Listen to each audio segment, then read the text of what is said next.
Allahumma salli ala Muhammad. Dalam kondisi genting seperti itu, yang seharusnya menyelamatkan dirinya sendiri, namun yang ada di benak mereka lebih mengutamakan keselamatannya Rasulullah, keselamatannya Kanjeng Nabi Muhammad sallallahu alaihi wasallam. Dikasihkan badannya mereka, raganya mereka dibiarkan terkena anak panah. Bahkan di sebagian riwayat mengatakan punggung mereka mirip punggungnya landak, saking banyaknya anak panah yang menghujam ke tubuh mereka.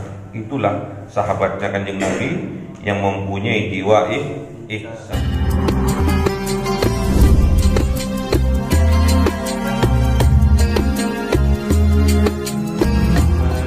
Ya Rabbi salli alaihi wa sallim. Sallallahu Rabbuna ala nuril mubin Ahmad al-Mustafa Sayyidil Mursalin wa ala alihi wa sahbihi ajma'in walhamdulillahi rabbil alamin. Kalamun qadimun la yumallu sama'uhu tanazzaha an qawli wa fi'li bihi astaghfi min kulli da'i wa nuruhu dalilul liqalbi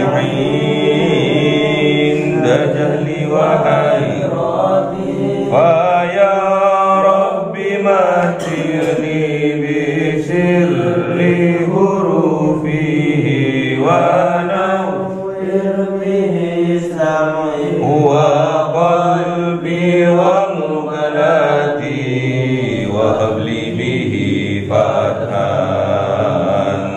wa ilma wa hikmatan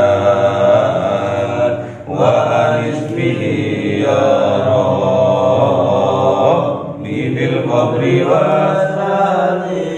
salli wa sallim kulla yawmi wa lailati ala mabihir rahmanu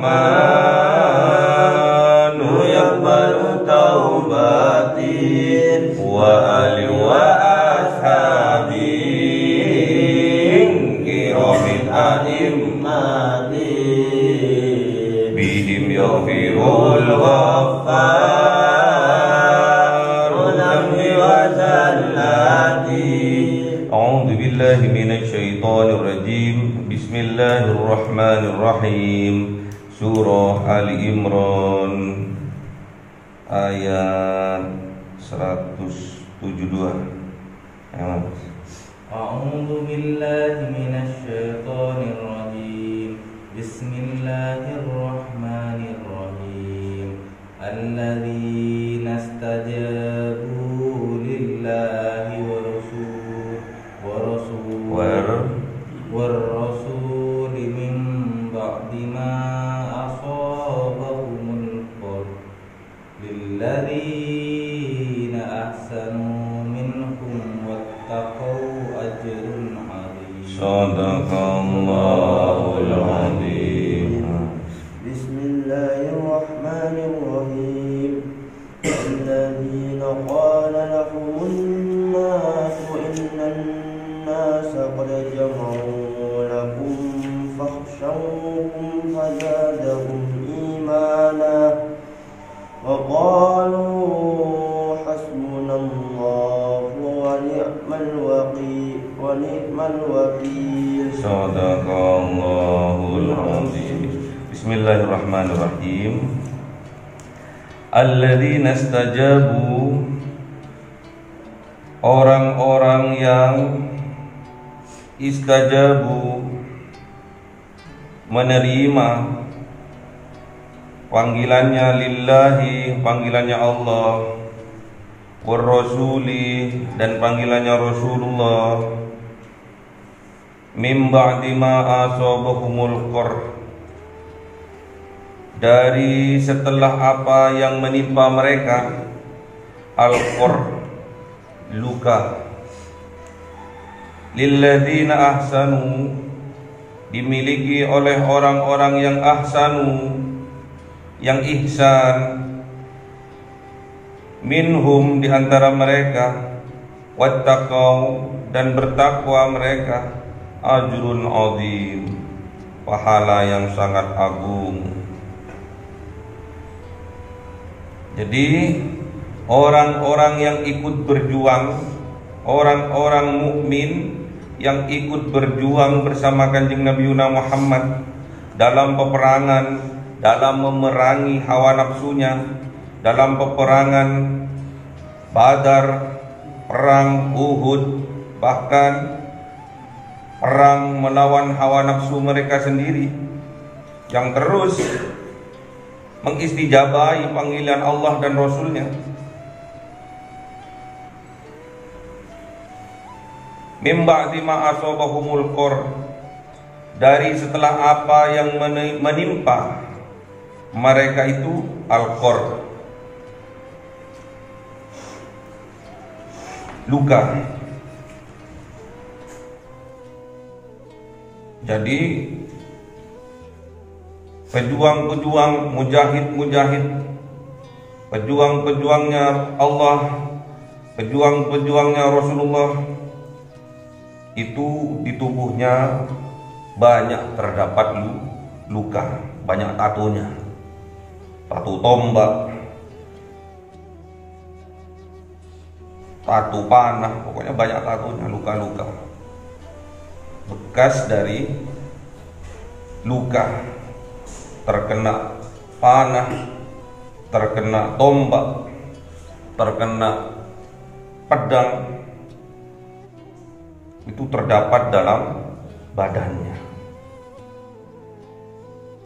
Namun mereka masih tetap hidup.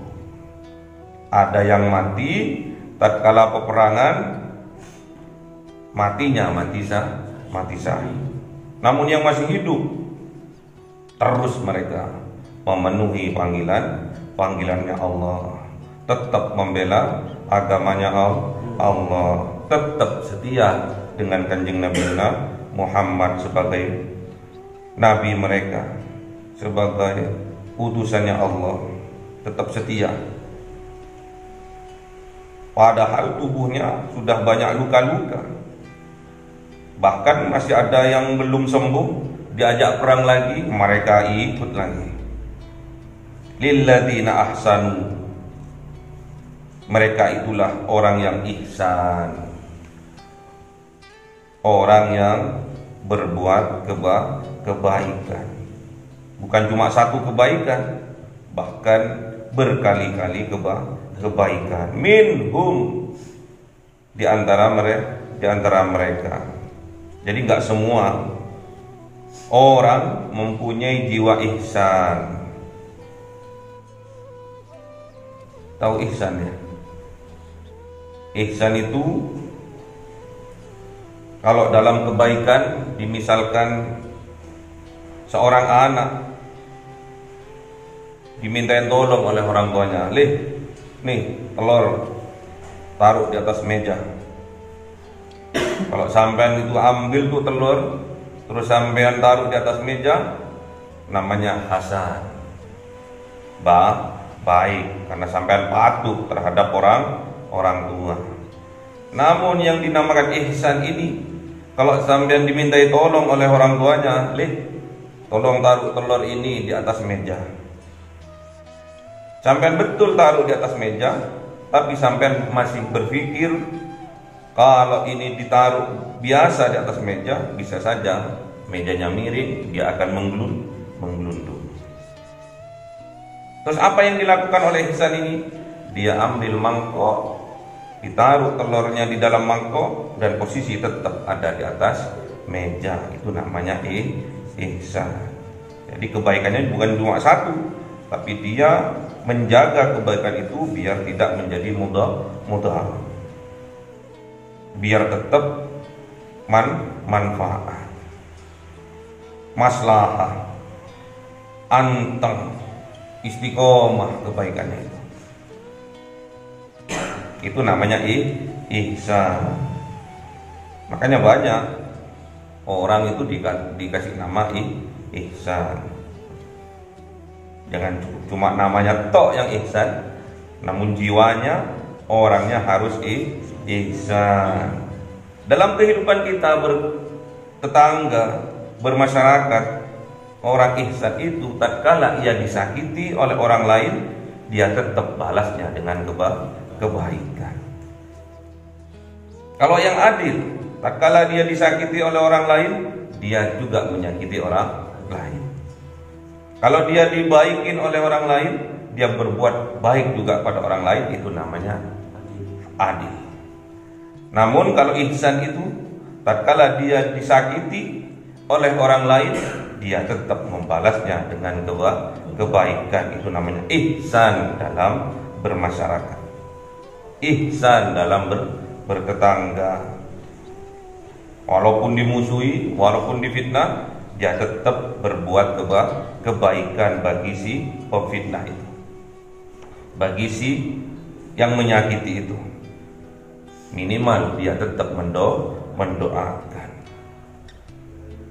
Semoga Allah memberikan petunjuk bagi orang yang menyakiti, bagi orang yang memfitnahnya. Itu namanya ihsan. Makanya sampean harus jadi ihsan.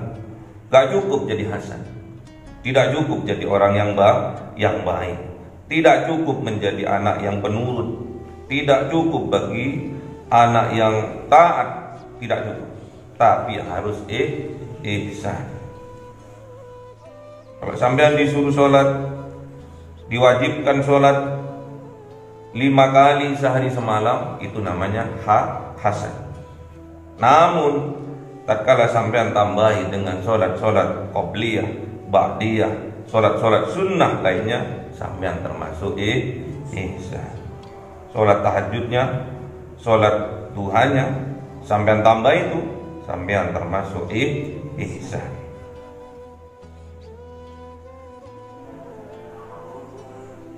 Jadi yang ikut berjuang bersama Kanjeng Nabi mulai zaman dulu sampai zaman now, yang ikut membela agamanya Kanjeng Nabi Muhammad,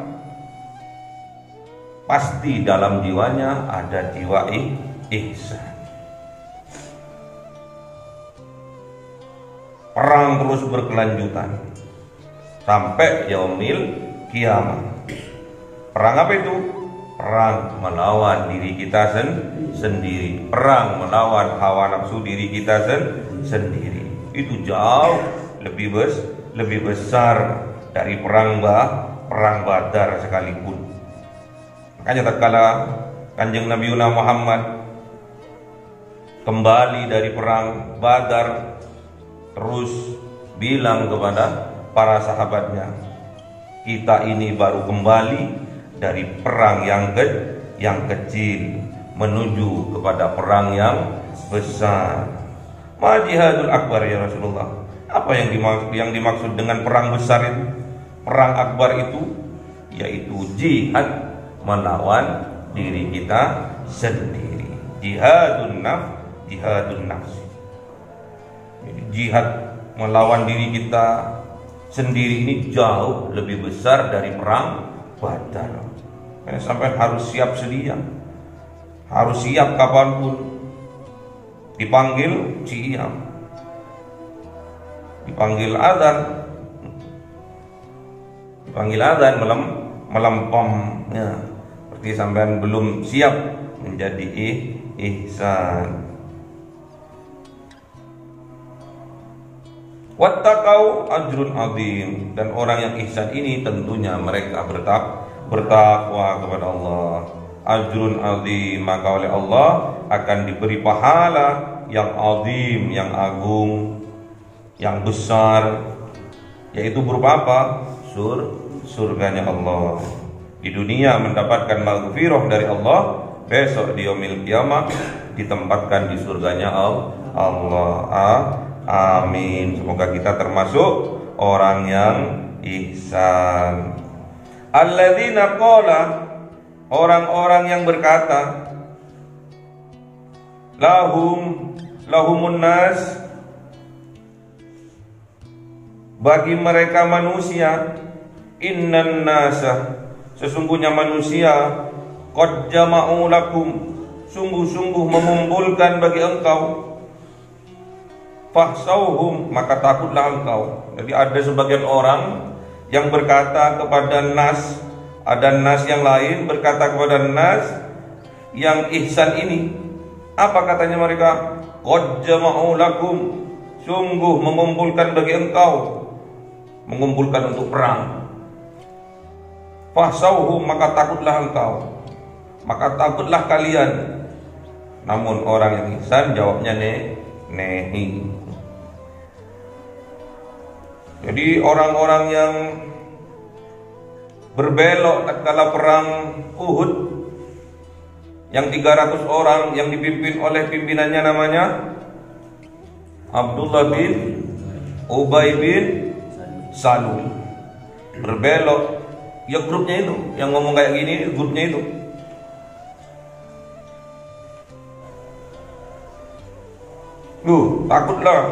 Takutlah kalian. Mereka itu banyak mengumpulkan orang untuk memerangi kalian, takutlah kalian itu.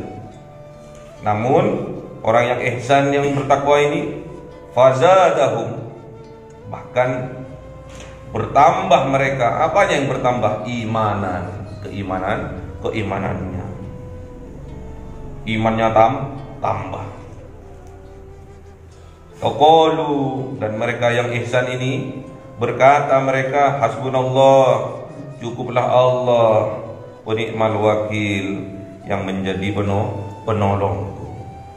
Tambah imannya tambah meningkat, dihujamkan di dalam hatinya, diikrarkan melalui lisannya, dan dipraktekkan melalui perbuatannya.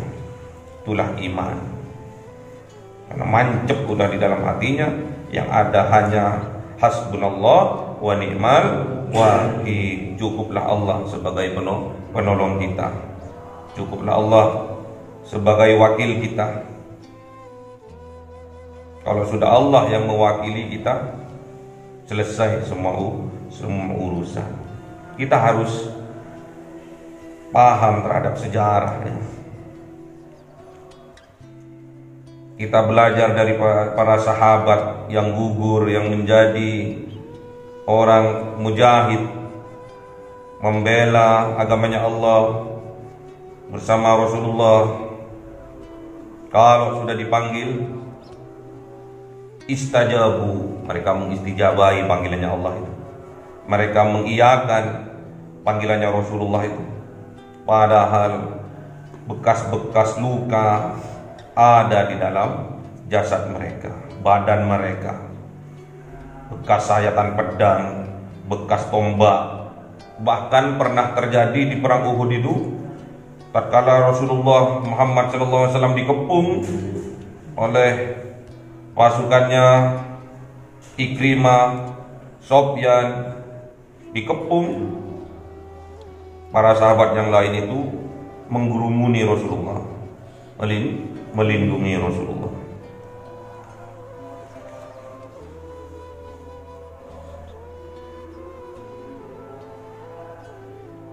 Jadi para sahabat yang melindungi Rasulullah itu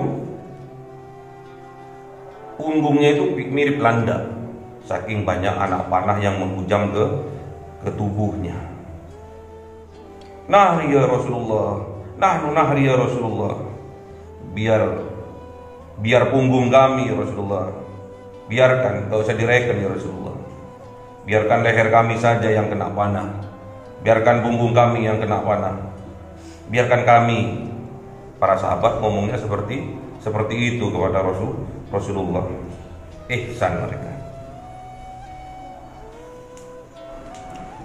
Jadi dalam kondisi genting seperti itu, yang seharusnya menyelamatkan dirinya sendiri, namun yang ada di benak mereka lebih mengutamakan keselamatannya Rasulullah, keselamatannya Kanjeng Nabi Muhammad sallallahu alaihi wasallam. Dikasihkan badannya mereka, raganya mereka dibiarkan terkena anak panah. Bahkan di sebagian riwayat mengatakan punggung mereka mirip punggungnya landak, saking banyaknya anak panah yang menghujam ke tubuh mereka. Itulah sahabatnya Kanjeng Nabi yang mempunyai jiwa ihsan, membiarkan raganya mengerang dalam syahid memperjuangkan agamanya Allah. Itu harus kalian tiru.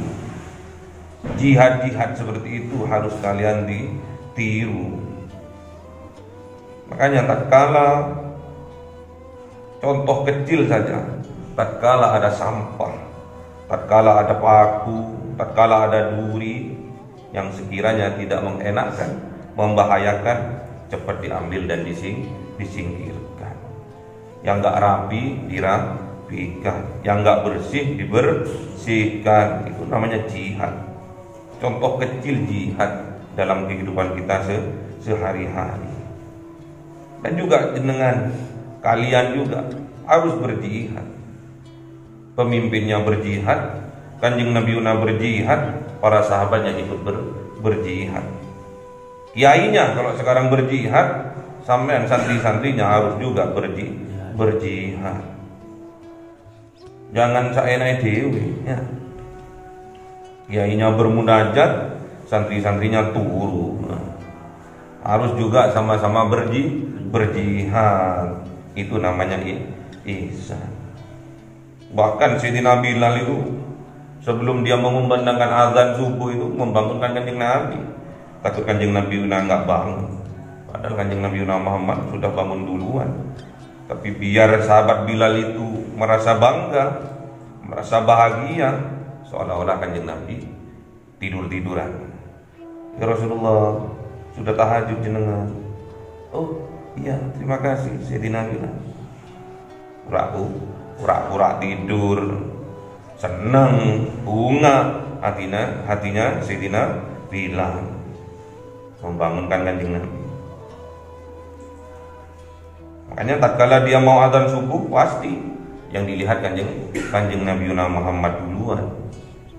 Karena dempet antara Masjid Nabawi dengan rumahnya Kanjeng Nabi Muhammad. Jadi sebelum mengumandangkan azan, Sayyidina Bilal ini masih memastikan Kanjeng Nabi sudah bangun.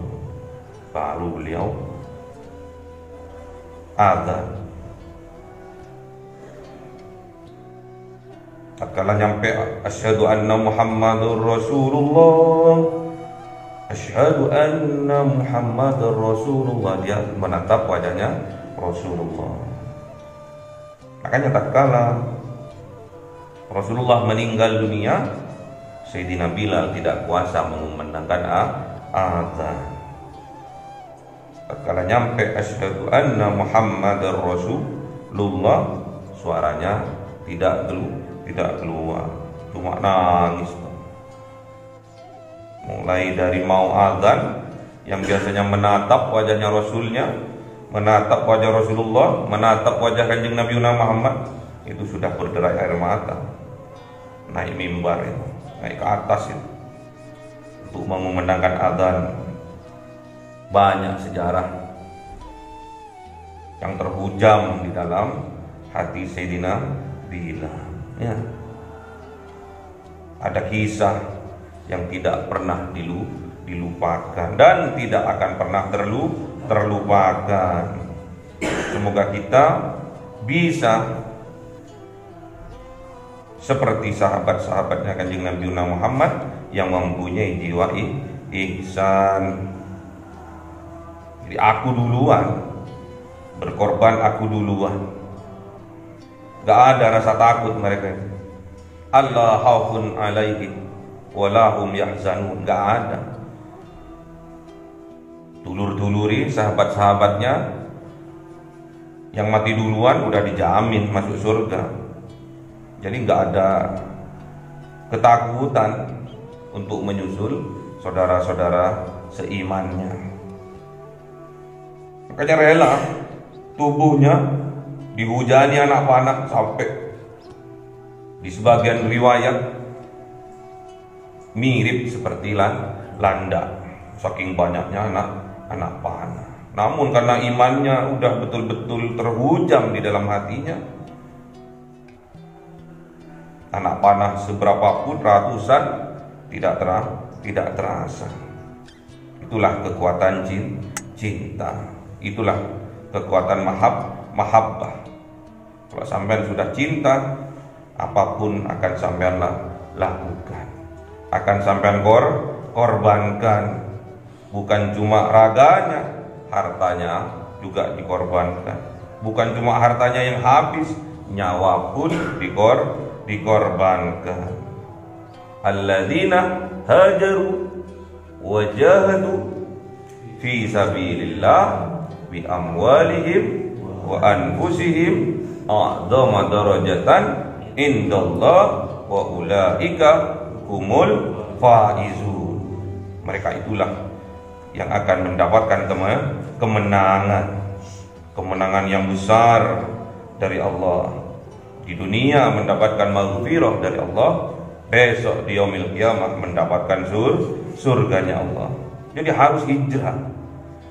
Kita itu harus hijrah dari yang baik ke arah yang lebih baik, dari yang maksiat menuju ke baik,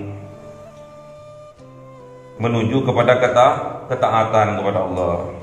Sambut panggilannya Allah itu, sambut ajakannya Allah itu. Istajabu lillah war rasul, istijabahkan, sambut ajakannya Allah, panggilannya Allah disambut. Allahu akbar, Allahu akbar, disambut. Allahu akbar, Allahu akbar, Allahu akbar, disambut.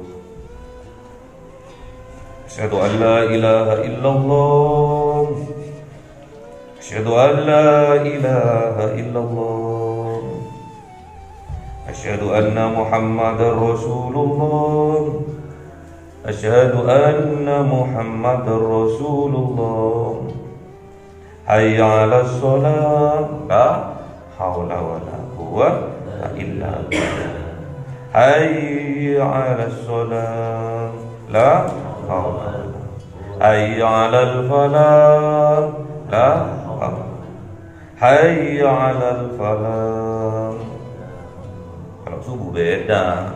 As-salatu khairum minan naum.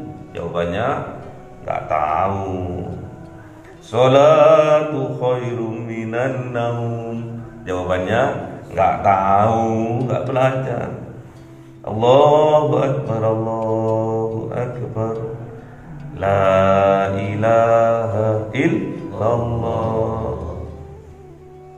Man akhiru kalamihi la ilaha illallah Muhammadur Rasulullah dakhalal jannah. Allahumma arhamna bil Qur'an waj'alhu lana imama wa nuran wa hudan wa rahmah. Allahumma dhakkirna minhu ma nasina wa 'allimna minhu ma jahilna warzuqna tilawatahu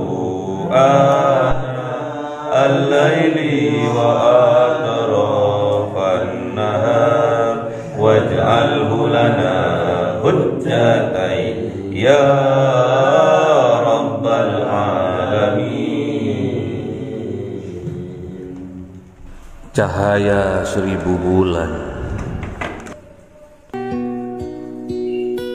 yang dimasukkan oleh malaikat ke dalam hati seorang hamba pilihan atas perintah Tuhannya, memancar dengan dahsyat penuh cinta, menembus relung-relung jiwa yang gelap penuh nista, berubah menjadi terang penuh kasih sayang.